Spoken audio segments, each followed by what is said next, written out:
गुरुपूजिताय गुरुदैवताय गुरुकुलस्थायिने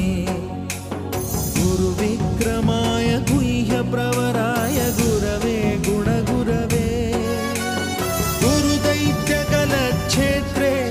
गुरुधर्मसदाराध्याय गुरुपुत्रपरित्रात्रे गुरुपाखण्डखण्डकाय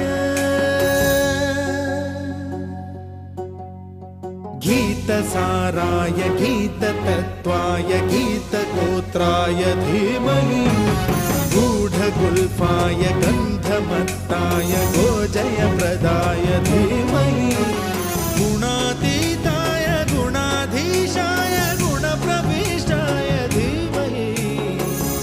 एकदन्ताय वक्रतुण्डाय गौरीतनयाय धीमहि गजेश